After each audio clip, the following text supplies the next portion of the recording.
le podcast Déclic comprend les transitions pour vulgariser, ouvrir la réflexion et surtout donner envie d'agir. Bonjour et bienvenue dans le podcast Déclic comprendre les transitions dans lequel nous explorons les coulisses des transformations humaines, managériales et environnementales des individus et des organisations. Alors aujourd'hui, on reçoit Léa Puigmal. Bienvenue Léa. Merci Chloé. Donc tu es la fondatrice du cabinet LPL Avocat. Tu accompagnes les entreprises et les startups en fournissant un support juridique et opérationnel en matière de nouvelles technologies et de propriété intellectuelle. C'est ça? C'est exactement ça. Alors, depuis un an, la CNIL a lancé son plan d'action pour promouvoir une intelligence artificielle respectueuse des droits des personnes sur leurs données et sécuriser les entreprises innovantes en la matière dans leur application de RGPD.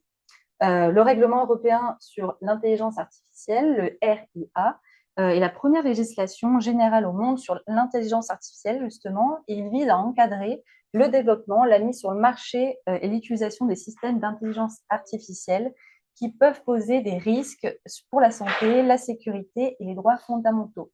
Ce RIA, justement, a été publié au journal officiel le 12 juillet 2024 et le 2 août dernier, donc 12 mois après son entrée en vigueur, sont appliquées les règles pour les modèles d'IA à usage général et ont été nominées des autorités compétentes au niveau des États membres. Alors aujourd'hui, Léa, est-ce que tu peux nous dire quels sont les risques justement juridiques majeurs liés à l'utilisation de cette intelligence artificielle auxquels les dirigeants doivent être sensibilisés? Merci Chloé déjà pour ces propos introductifs. Par rapport aux risques, effectivement, ils sont multiples. On peut identifier 3 typologies de risques qu'un dirigeant ou une entreprise doit avoir en tête, à l'esprit. Le premier risque va être le risque juridique. Le deuxième risque va être le risque financier, notamment en cas d'engagement de la responsabilité de l'entreprise ou du dirigeant. Et enfin, le troisième risque va être réputationnel. Je te propose de reprendre le risque numéro 1, le risque juridique. On en a souvent entendu parler dans des affaires actuelles en termes de propriété intellectuelle. Là, l'enjeu va être double, puisque le risque va être une utilisation non autorisée de données ou de contenus protégés par des droits préexistants. Je m'explique, par exemple, la réutilisation d'une marque sans l'autorisation préalable d'un titulaire de droit, ou encore la réutilisation d'articles d'un journal sans l'autorisation préalable du journal peut exposer effectivement l'entreprise à des risques et un engagement de responsabilité. Un autre volet d'un point de vue de propriété intellectuelle va être la question de la qualification juridique du contenu généré par l'intelligence artificielle, puisqu'aujourd'hui, le cadre va rester assez flou. Un autre enjeu va être essentiel, celui des données à caractère personnel, puisque aujourd'hui, les modèles d'intelligence artificielle sont extrêmement complexes et il va être challengeant de s'assurer du respect des droits des personnes concernées. Par exemple, est-ce que la personne concernée a été informée de la collecte de ces données à caractère personnel? Est-ce qu'elle a été informée de ce traitement par une intelligence artificielle? Est-ce qu'elle a consenti à ce traitement? Ou encore, est-il possible pour cette personne concernée d'exercer ses droits tels que le droit à l'effacement? Donc, comme on le voit, le respect de ces droits va être extrêmement challengeant, d'où l'intérêt et l'importance de sélectionner des partenaires et des solutions d'intelligence artificielle qui vont apporter certaines garanties en termes de conformité. Et donc, ces risques dont tu viens de nous parler, ça touche tous les secteurs d'activité, quelle que soit la taille d'entreprise finalement? Les risques vont effectivement toucher, ce sont des questions finalement assez globales, mais chaque secteur d'activité va avoir un risque plus ou moins accru, plus ou moins élevé. Effectivement, dans le domaine de la publicité, la création d'un contenu ou d'une campagne de publicité via une intelligence artificielle peut exposer la société ou l'entreprise à plus de risques puisque les campagnes sont effectivement visibles. Non, tu voulais peut-être Je voulais compléter, mais alors très rapidement sur l'aspect cybersécurité. Effectivement, c'est un gros sujet. C'est un énorme sujet d'actualité et on note aujourd'hui, quand on analyse les chiffres, un accroissement des cyberattaques et du risque cyber. Et enfin, pour terminer, en termes de risques juridiques, les modèles LLM et les modèles d'intelligence artificielle étant complexes, ceux-ci peuvent entraîner des biais ou des discriminations. Donc là, c'est plus le volet éthique en fait qui va rentrer en ligne de compte et qui va être non négligeable aussi pour une entreprise.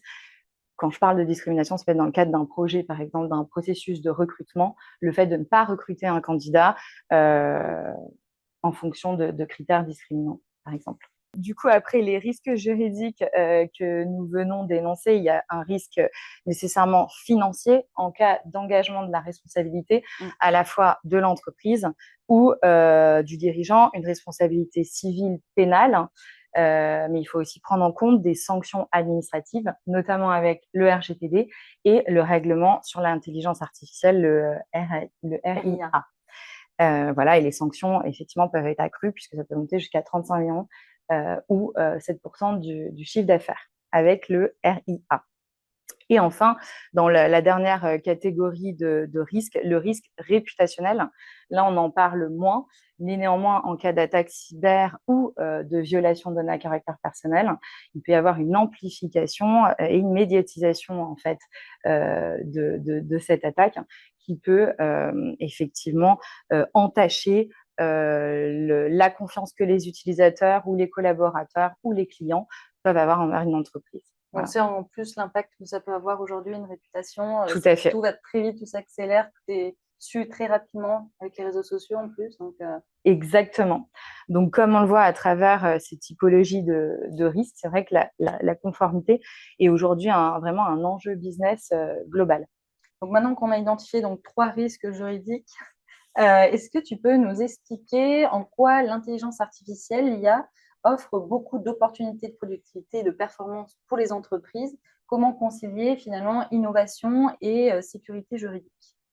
Alors, oui, effectivement, l'IA offre une multitude d'options en matière de productivité et de performance. Par exemple, l'IA peut être utilisée effectivement pour générer des comptes rendus de visio, d'activités, analyser de la data, également produire du contenu, donc visuel, textuel.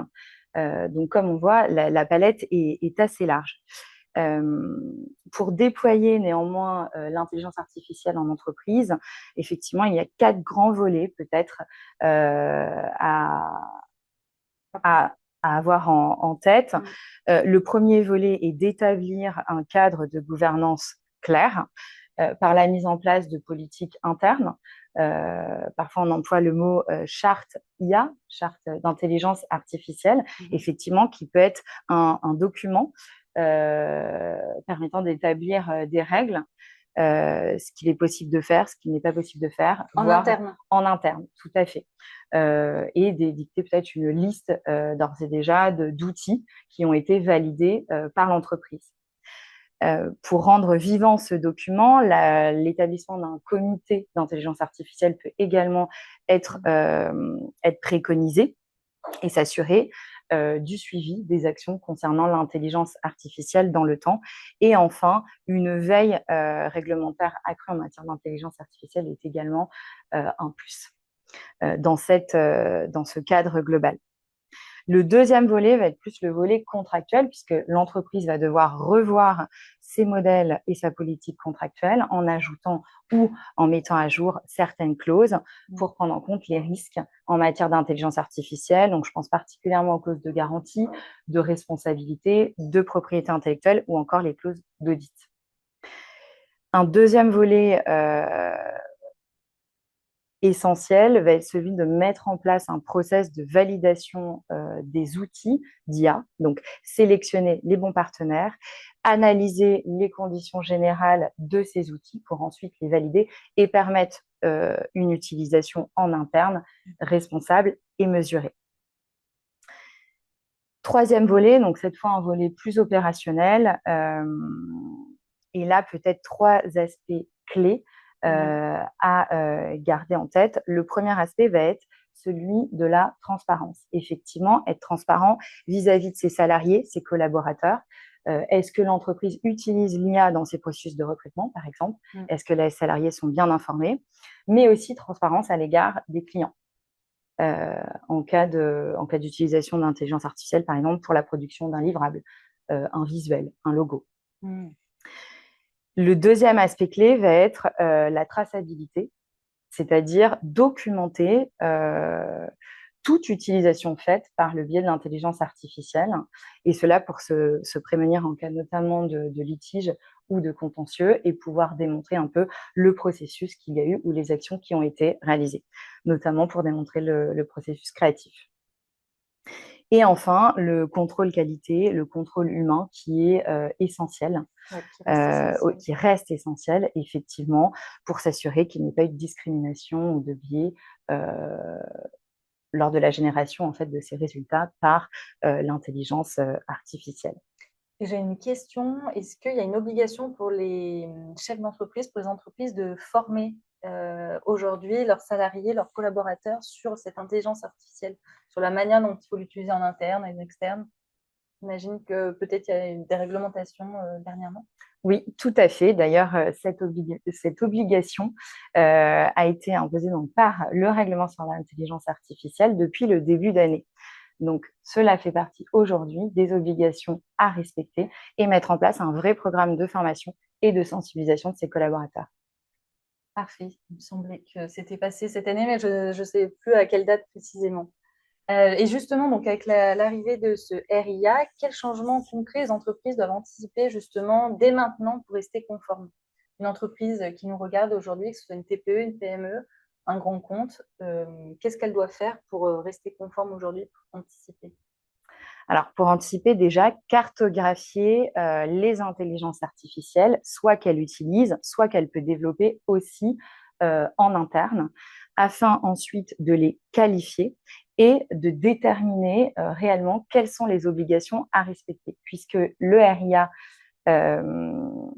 crée un certain nombre d'obligations en fonction de cette qualification, notamment fournir une documentation technique, fournir une information précise aux utilisateurs ou encore réaliser des analyses d'impact en cas de risque en fait, pour les droits et libertés fondamentaux. Un deuxième point pourrait être de désigner un référent IA pour s'assurer effectivement de la coordination des différentes actions et superviser ce sujet-là et les actions dans le temps. Un troisième point est toujours l'aspect de formation et de sensibilisation des collaborateurs, qui est un aspect effectivement essentiel et qui devient une obligation depuis le début de l'année en application du RIA. Pas tous les chefs d'entreprise qui nous écoutent le savaient, donc c'est vrai que c'est bien de l'avoir en tête, que c'est une obligation aujourd'hui pour eux. Tout à fait. D'autant plus que l'aspect adhésion des collaborateurs va être essentiel en fait. Donc intégrer l'IA dans la culture de l'entreprise va être essentiel pour effectivement sécuriser, on va dire, son utilisation. Dès lors qu'il y aura une sensibilisation sur les enjeux réels, juridiques et éthiques de l'utilisation de l'IA, les collaborateurs pourront en faire une utilisation plus mesurée et responsable. C'est vrai qu'au sein de l'entreprise, c'est un sujet dont on parle beaucoup au sein des équipes. Il y a des collaborateurs qui sont hyper pro-IA et qui ont le souhait d'intégrer ça dans leur outil de travail. Il y en a d'autres, au contraire, qui sont assez craintifs et qui sont un peu dubitatifs sur la pertinence de ces outils. Donc, c'est vrai que de créer une vraie sensibilisation à ces outils de manière générale, ça peut apporter une vraie cohérence d'équipe, un mouvement un peu collectif sur ces outils, ces sujets. Tout à fait. Effectivement, le plan de conformité en matière d'intelligence artificielle va dépendre aussi de la maturité du secteur dans lequel l'entreprise évolue. Bien sûr. Donc là, on a abordé donc tout le sujet risque et opportunité de l'intelligence artificielle. J'aimerais qu'on puisse te questionner sur l'aspect RGPD et la cybersécurité dont tu as parlé en introduction et l'intelligence artificielle, justement. Comment une entreprise, aujourd'hui, elle peut mettre en place une gouvernance des données efficaces pour rester conforme justement au RGPD en exploitant le potentiel de l'IA? Alors, pour mettre en place une gouvernance de la data, on peut essayer de répondre à 3 questions. Donc, le qui, le quoi et le comment. Le qui, donc là, il va s'agir de définir des rôles et des responsabilités claires, c'est-à-dire désigner un délégué à la protection des données à caractère personnel selon les obligations légales et réglementaires, un référent IA, et là on en a parlé, peut-être mettre en place des comités dédiés, donc un comité éthique, un comité IA, chapeauté par un comité de gouvernance globale, afin de s'assurer qu'il y ait une cohérence globale entre ces différents référents.